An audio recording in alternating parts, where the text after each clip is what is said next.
और वीडियो पसंद आए तो लाइक कर देना। तो हम लोग आज देखते हैं इस वीडियो में किरचॉफ का क्या नियम है। तो यहाँ से पढ़ेंगे, किरचॉफ के निम्नलिखित दो नियम हैं। किरचॉफ एक वैज्ञानिक थे जिन्होंने निम्नलिखित दो नियम दिए थे। सबसे पहले नियम का नाम था संध नियम। संध नियम को हम लोग धारा नियम के नाम से भी जानते हैं। आइए हम लोग इसको पढ़ते हैं कि संधि नियम क्या होता है। संधि का मतलब होता है जुड़ना। क्या होता है? मिलना या फिर जुड़ना।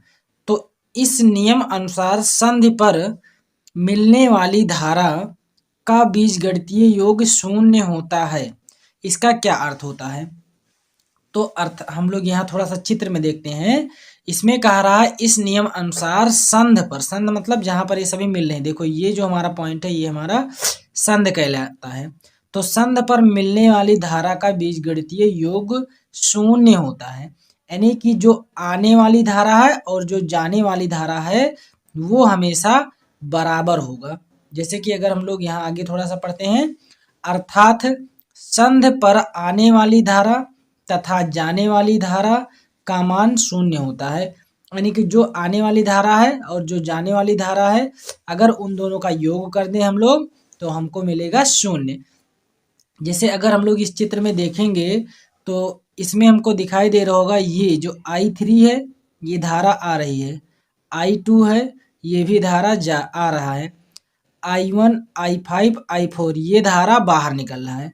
तो हम लोग इसमें क्या कहेंगे कि आने वाली धारा जाने वाली धारा के बराबर होगा। इसको हम लोग घरेलू हिसाब से ही समझ सकते हैं कि यदि कहीं पर धारा आ रहा है 500 वोल्ट का, दोनों में मिला के 500 वोल्ट का आ रहा है, तो अगर हम उसको 10 तार में भेजेंगे तो 500 वोल्ट से ज़्यादा नहीं जाएगा ना। इसका मतलब इन तीनों का योग करेंगे तो इसके बराबर आ जाएगा। तो इसको हम लोग लिखेंगे कैसे, ये देख लिए हम लिख भी दिए हैं। सम, ये इसको बोलते हैं सिग्मा, इसका मतलब होता है जोड़ना। आई बराबर जीरो, यानी कि टोटल क्या हो जाएगा, आई बराबर जीरो। जैसे हम लोग देखते हैं यहाँ पर आने वाली धारा क्या है, I2 प्लस में जो आने वाला होता है उसको हम लोग प्लस लिखते हैं। ये भी आ रहा है तो इसका मतलब I3 क्या है, प्लस में है। फिर जाने वाला I1 माइनस I1, जो जाने वाला रहेगा उसके लिए हम लोग माइनस लगाएंगे। फिर उसके बाद में I4, ये भी क्या है, जाने वाला, इसके लिए भी माइनस लगाएंगे। फिर उसके बाद में I5, इसमें ही अगर देखें ये भी जाने वाला है, इसका मतलब इसके लिए भी माइनस हम लोग लगाएंगे। बराबर क्या होगा, जीरो होगा। इन्होंने बताया कि इन सभी का योग कर देंगे जाने वाले को और आने वाले को तो इसका मान कितना आ जाएगा, जीरो आ जाएगा। अगर हम लोग माइनस वाले को देखो, ये तीनों टर्म माइनस में, इन तीनों को उस तरफ कर देंगे तो क्या हो जाएगा, I2 प्लस I3 बराबर I1 उधर चला जाएगा तो प्लस में हो जाएगा उस तरफ जाने पर, I1 plus I4 plus I5।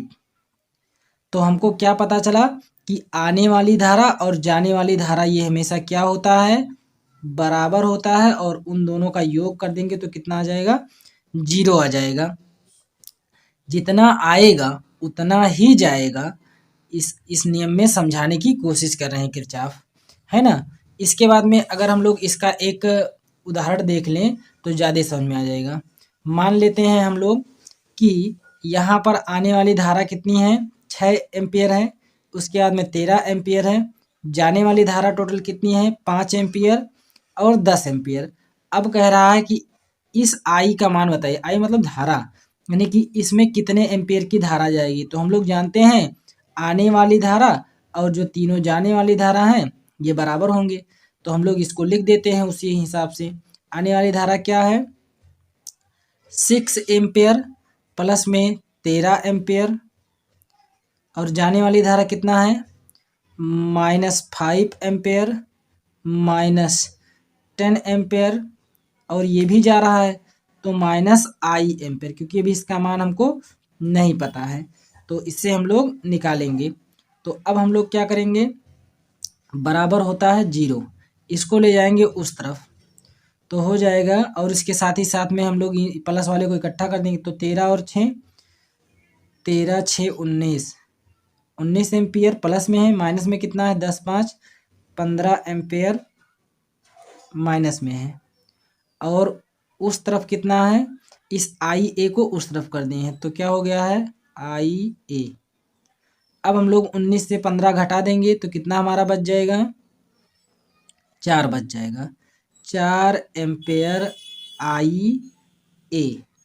इसका मतलब हमको क्या पता चला है कि इसमें से 4 एम्पेयर की धारा जाएगी। देखो टोटल आने वाला कितना है, 13 6 19, तो जाएगा भी कितना 19, 10 5 15 और 4 19।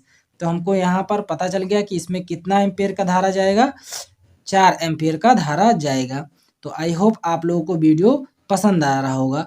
यदि वीडियो पसंद आ रहा हो तो प्लीज़ वीडियो को लाइक कर दीजिए। इसके बाद में हम लोग दूसरा नियम देखते हैं कि दूसरा नियम क्या है। दूसरा नियम है लूप नियम या इसी को वोल्टता नियम के नाम से जानते हैं।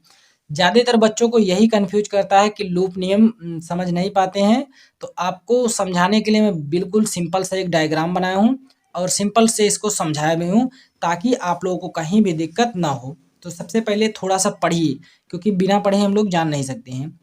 यह नियम बंद विद्युत परिपथ के लिए लागू होता है। यानी कि जो लूप का मतलब होता है बंद परिपथ, यानी कि ये नियम जो है बंद परिपथ के लिए लागू होता है।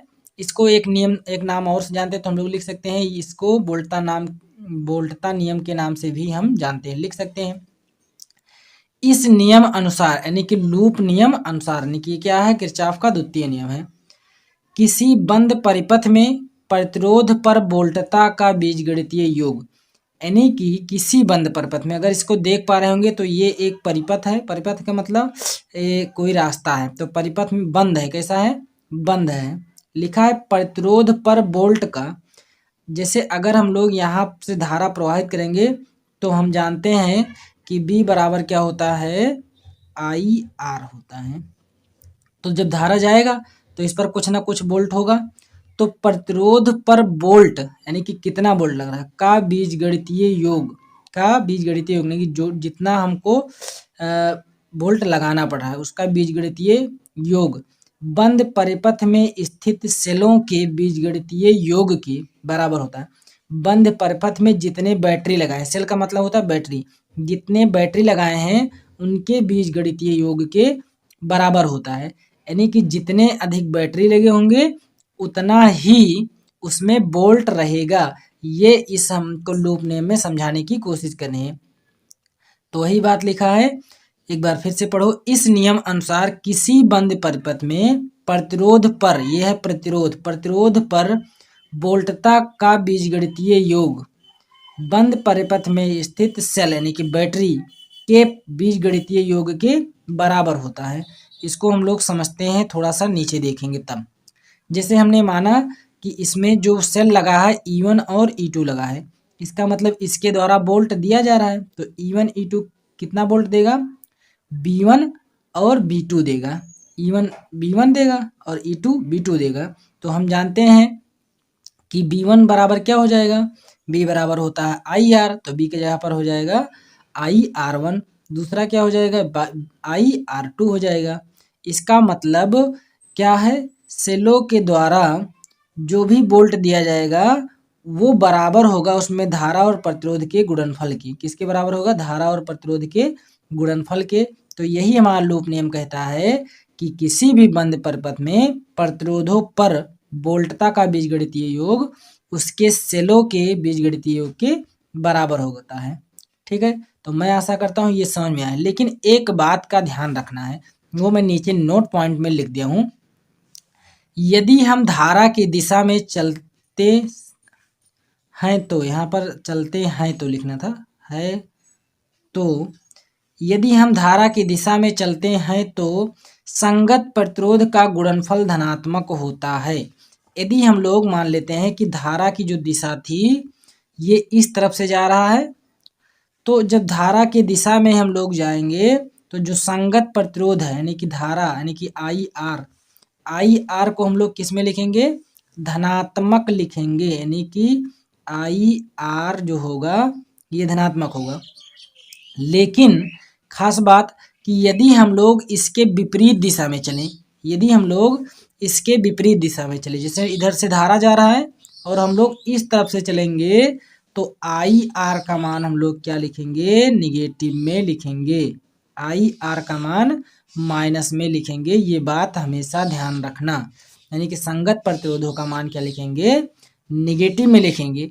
इसके बाद में इसका दूसरा पॉइंट है, तथा सेल में ऋण इलेक्ट्रोड से धन इलेक्ट्रोड की तरफ चलते हैं तो, यानी कि अगर हम लोग इस सेल की बात करें, इस बैटरी की बात करें, तो यहाँ पर देखिए ये निगेटिव वाला होता है, जो छोटा होता है ये निगेटिव और ये वाला पॉजिटिव, ये निगेटिव ये वाला पॉजिटिव।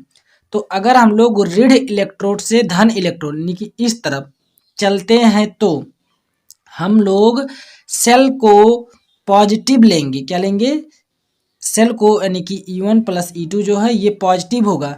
लेकिन अगर हम लोग प्लस से माइनस की तरफ जाएं, इस तरफ से इस तरफ जाएंगे, तो हम लोग इसका मान निगेटिव में लेंगे। यानी कि विद्युत वाहक बल को धनात्मक लिखते हैं कब, जब हम लोग उसी दिशा में हो, माइनस से प्लस की तरफ, माइनस से प्लस की तरफ चलेंगे तो हम लोग ई का मान क्या लेंगे, पॉजिटिव। लेकिन अगर हम लोग, ई मतलब विद्युत वाहक बल, और यदि हम लोग प्लस से माइनस की तरफ चलें, प्लस से माइनस की तरफ मतलब इस तरफ से इस तरफ जाने लगे, तो हम लोग क्या लेंगे, ई का मान क्या लेंगे, निगेटिव में लेंगे। यानी कि विद्युत वाहक बल का मान क्या लेंगे, निगेटिव में लेंगे। तो ये बात हमको ध्यान होना चाहिए कि अगर हम लोग माइनस से प्लस की तरफ चल रहे हैं तो पॉजिटिव, और माइनस से प्लस से माइनस की तरफ चल रहे हैं तो निगेटिव। यानी कि अपोजिट होगा, जब माइनस से प्लस तो प्लस लेंगे, जब प्लस से माइनस तो माइनस लेंगे। ये बात याद रखना। और इसका अपोजिट क्या होता है, यदि हम लोग धारा के दिशा में जाते हैं तो संगत प्रतिरोध प्लस में, अगर उसके अपोजिट में जाते हैं तो हम लोग संगत प्रतिरोध को निगेटिव में लेंगे। अगर हम लोग चाहें तो इसको इस तरह से भी लिख सकते हैं। अगर हम लोग इसको इस तरफ ले आएंगे तो क्या हमको पता चलेगा कि ये निगेटिव हो जाएगा, ये इधर आ जाए तो क्या हो जाएगा, E1 प्लस में E2 minus IR1 minus IR2 बराबर 0।